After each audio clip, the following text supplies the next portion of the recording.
আমার কেউ নেই, কেউ ছিল না।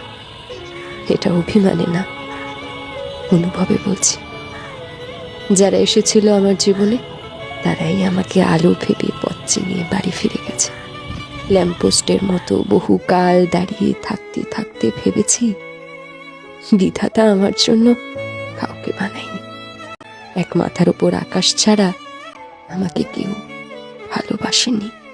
প্রচন্ড তৃষ্ণায় কথা বলার জন্য যখন প্রিয় মানুষটিকে খুঁজেছি, তখন হাতড়ে দেখতাম শুনশান নীরবতায় একটা মাথার উপর চাঁদ দাঁড়িয়ে, তাও অন্যের আলোয় আলোকিত। আমার কেউ নেই,